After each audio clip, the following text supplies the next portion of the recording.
Well, hello everyone and welcome and thank you for joining us. My name is Michael Galt. I'm an eminent domain attorney with Bell, Carrington, Price, and Gregg. And if you're here with us today, then you're likely interested in knowing more about the US 74 Improvements Project.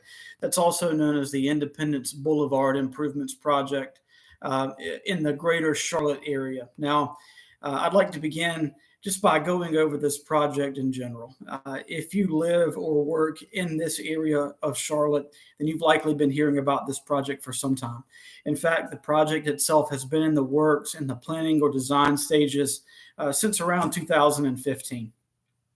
But now here we are in 2023, and as with anything that's government related, this project has been pushed back and pushed back, and now we're at the stage to where some of you may have already been contacted regarding right-of-way acquisition, but going forward in the near future, many of you will be. And so the purpose of this general information session or town hall is to talk briefly about the project itself, to talk briefly about eminent domain in general, and then to let you know how we may be able to help you as an eminent domain law firm to walk through and to know how we can assist you from beginning to end when or if you find out that you're impacted by a project like this by the North Carolina Department of Transportation. So what is this project? Well, again, as I mentioned, if you live or work in this area, then you have naturally seen over the last few years the crazy growth that the Charlotte area is experiencing. Traffic studies and information by the DOT that's been posted show that if congestion continues and if increased activity continues, both residential and commercial in this area of Charlotte over the next few years, then the Independence Boulevard corridor simply will not be able to handle the new traffic, new vehicular traffic every day.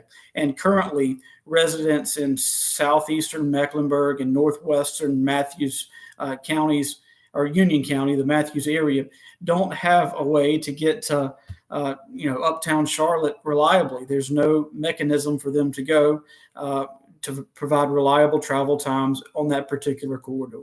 And so this project has been proposed and designed by the DOT to do a number of things, to add one general travel lane in both directions, and then to add, most importantly, an express lane, which would be an express toll lane that travelers would have the option to pay a toll and then to hopefully have more reliable travel times in both directions. Now, we all know that road projects are well and good, and they're often well-intentioned.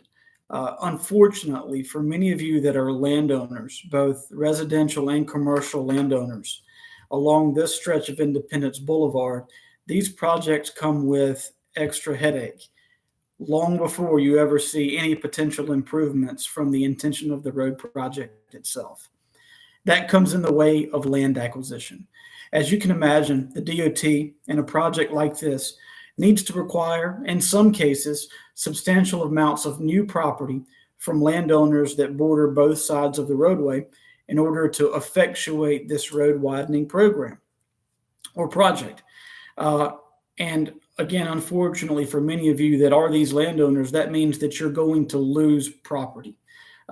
Some of you may lose small portions along a drive entrance. Some of you may be required to give up your property altogether in what we would call a total take.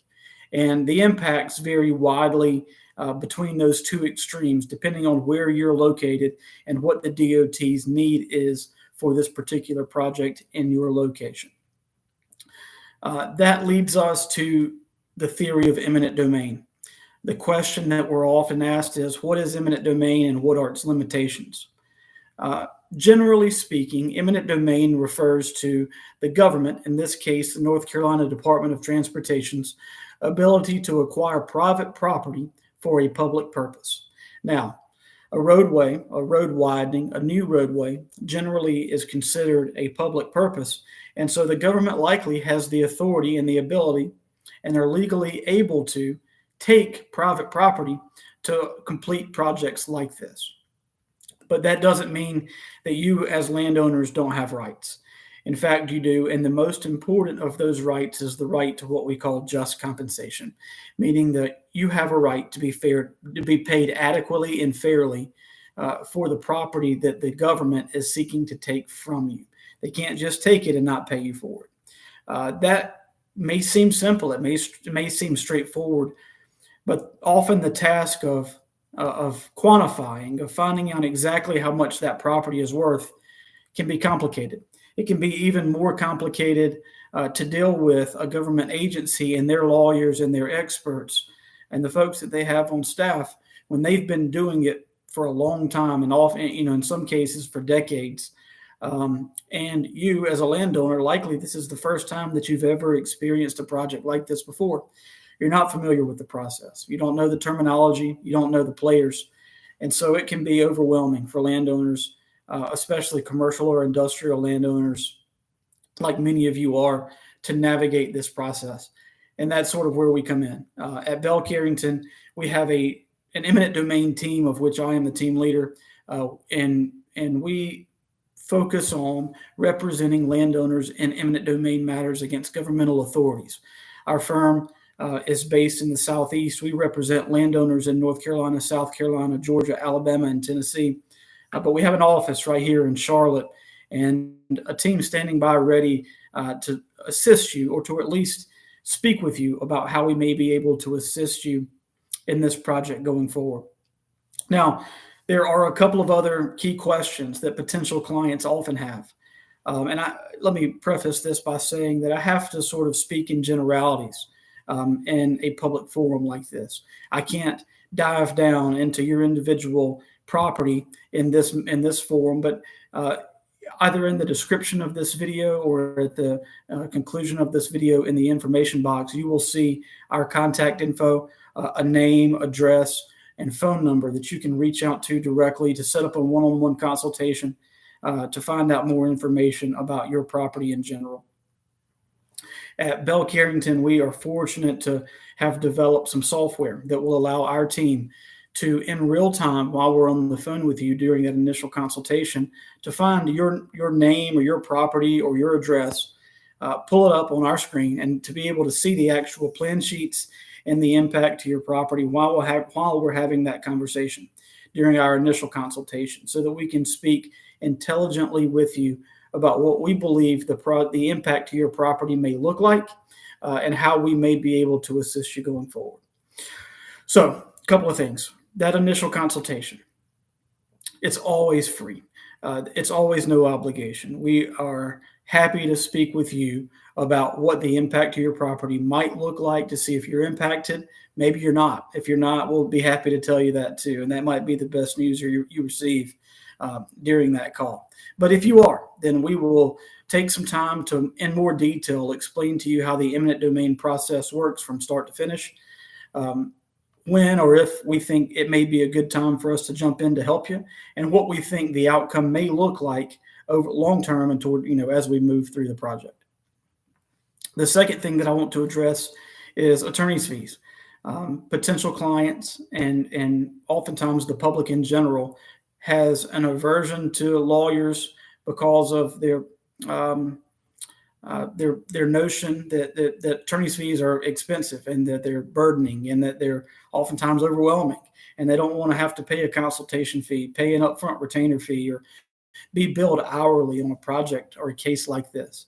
And that's, fortunately, in an eminent domain case like this, that's not the case. We work on what's known as a contingency fee basis, meaning that we'll never ask for an upfront retainer fee from you in an eminent domain case at Bell Carrington. We're never going to bill you hourly. You're not expected to pay us anything out of pocket.